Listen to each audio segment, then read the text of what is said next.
예, 매주 목요일 기술적인 시장 분석 전략 세웁니다. 차트의 기술 마크로헤지 코리아 김준근 대표님 연결하겠습니다. 안녕하세요. 예, 안녕하세요. 네, 코스피가 2,445까지 쭉쭉 올라왔는데요. 네, 상승세로 가고 있는 겁니까? 시장부터 좀 봐주십시오. 그렇죠. 상승세로 가고 있죠. 전반적으로 시장의 균형을 보여주는 일목균형표 상으로 봤어도 현재 주가가 구름 밖으로 벗어나는 상태이니까 확연한 상승세라고 말할 수 있고요. 제가 지난주에는 우리나라 코스피 지수를 달러로 환산한 달러 환산한 코스피 지수를 말씀드리겠습니다만 그건 이미 진즉에 구름 바깥으로 나와서 상승세가 이어지고 있죠. 그러니까 현재로 봐서는 상승을 의심할 만한 아무런 이유가 없고요.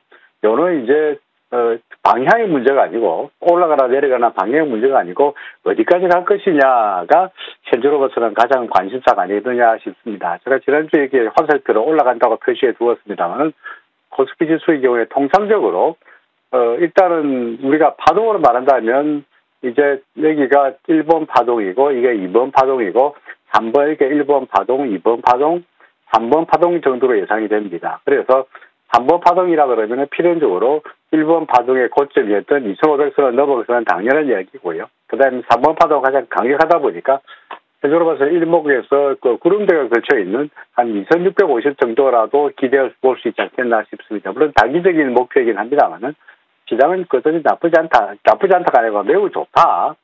이렇게 말할 수 있을 것 같네요. 코스닥도 마찬가지입니다. 코스닥의 경우에 역시 구름 밖으로 나와 있는 상태이다 보니까 이 역시 상승세가 이어지고 있고요.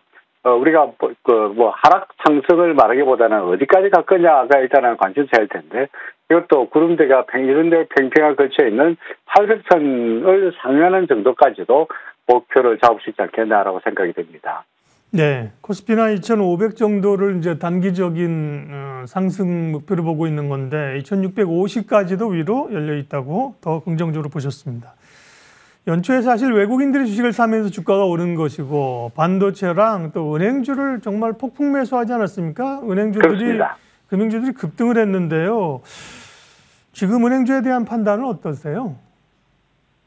좋죠. 당연히 금리가 올라갈 경우에는 은행의 경우에는 예대 마진이 늘어날 수밖에 없는 거고요. 그래서 당국에서 여러 가지 대대 마진을 줄이기 위한 여러 가지 조치를 취하고 있긴 합니다만은 근본적으로 금리 상승기에 은행주가 수익을 낼 수밖에 없는 그런 모습입니다. 우리나라 종목들에서 KB금융지주나 우리금융지주나 하나금융지주나 다 추세가 이미 진즉에 우리가 말한 일목균형표의 구름을 벗어나서 상승세가 이어지고 있으니까 역시 앞서 코스피 지수를 대해서 말씀드린 바 있습니다만은 거의 방향의 문제가 아니고 어디까지 갈 거냐가 문제이지 추세를 의심할 만한 그런 이유가 없을 것 같고요. 해외 시장을 보더라도 예를 들어서 미국에서 우리나라 은행주와 비슷한다면 JP모간 체이스 같은 미국의 은행주들인데 은행주들도 진즉에 아시다시피 미국의 달러 금리도 계속 올라가고 있다 보니까 JP모간 체이스 같은 경우에도 계속적인 상승세가 이어지고 있습니다. 그런 측면에서 본다면 우리나라의 KB금융지주 또는 하나금융지주 또는 우리금융지주 다 금융주들은 충분히 추가적으로 상승 여력이 더 있다고 보여지고요. 이 셋 중에서 그래도 덜 오른 종목을 고른다면 우리금융지주가 될 텐데 굳이 서열을 내기보다는 전반적으로 추세는 좋아 보이니까 매수 또는 보유 관점으로 대응하는 게 좋겠다라고 말씀드릴 수 있겠을 것 같습니다. 예. 환율은 이제 관심을 좀 멀어졌습니다. 그만큼 어떻게 보면 조금 하향 안정화됐다고 보이기도 하는데요. 환율은 크게 신경을 안 써도 되는지. 다만 유가 같은 경우는 중국의 사실은 경기가 회복되고 이러면 좀 올라올지 않을까 조금 걱정도 하는 것 같습니다. 환율, 유가 체크해 주십시오. 네, 말씀하신 바 그대로입니다. 이게 환율은 현재 우리 차트를 보면은 완전히 이제 시장의 균형이 이제 무너졌죠.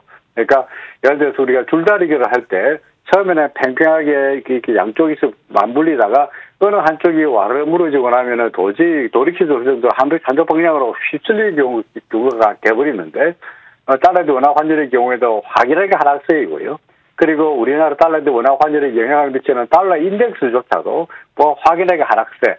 상승하려고 그러면 이 구름을 넘어서야 되는데 이 구름을 넘어서기는 어려울 것 같아 보이니까 뭐 달러에 대한 원화 환율 또는 달러 인덱스는 뭐 하방할 거라고 봐도 뭐 의심의 여지가 없을 것 같습니다. 다만 앞서 우리가 말씀드렸듯이 그 해외 시장에서 전반적으로 이제 유가가 조금씩 반등하는 듯한 그런 모습을 보이는 것이 좀 찜찜하다 그럴까요? 그렇습니다. 현재 내내 하락세였다가 RSI가 여기서 매수 신호가 나타나면서 돌아서고 있고요. 기준선 넘어서고 있고요. 당장 아직까지 기준선에서 그 기준선과 구름의 상단에 걸려가지고 본격적인 상승세가 나타났다고 말하기에는 약간은 시기상조이긴 합니다만 그동안에 내내 하락세에서 뭔가 추세가 바뀌는 듯한 그런 모습이 나타나고 있는데 이는 근본적으로 해외 증시 특히 중국의 경기 회복 또는 제로 코로나에서 위드 코로나로 바뀌면서 수요가 늘지 않겠다는 전망이 반영되고 있다고 보여지죠.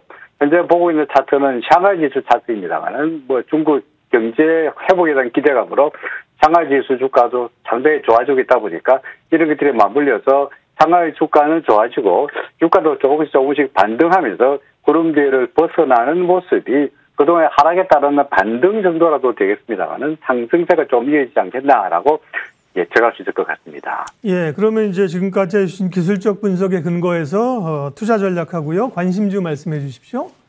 투자 전략은 전반적으로 말씀드렸듯이 지수는 방향의 문제가 아니고 이제 오로지 어디까지 갈 거냐가 문제이니까 현재로 봐서는 평소에 눈여겨봤던 종목들을 계속적으로 담는 게 좋을 것 같고요.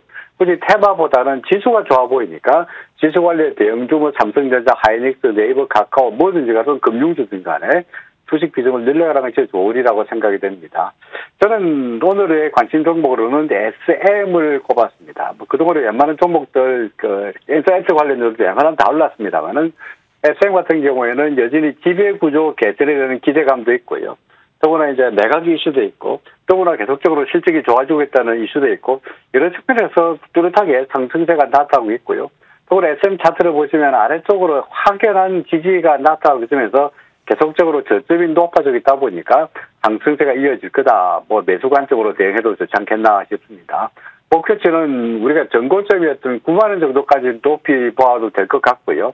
혹시 예상이 틀려가지고 기준선을 하회한다면 기준선이 7만 8천에 걸려 있습니다만은 기준선 이하로 내려간다면 손절한다면 현재로부터는 괜찮은 전략이 되지 않겠나라고 생각이 되네요. 예, 차트의 기술 김중근 대표님 함께했습니다. 고맙습니다. 네, 고맙습니다. 지수는 코스닥 쪽으로 오늘도 에너지가 들어오면서요. 코스닥이 거의 뭐 1% 가까이 상승폭을 넓혀가고 있고요. 코스피도 따라 올라오면서 오늘 초반보다도 시장 분위기가 조금씩 더 좋아지는 모양새입니다. 이슈앤뷰 오늘은 여기까지 하겠습니다. 함께해 주셔서 고맙습니다.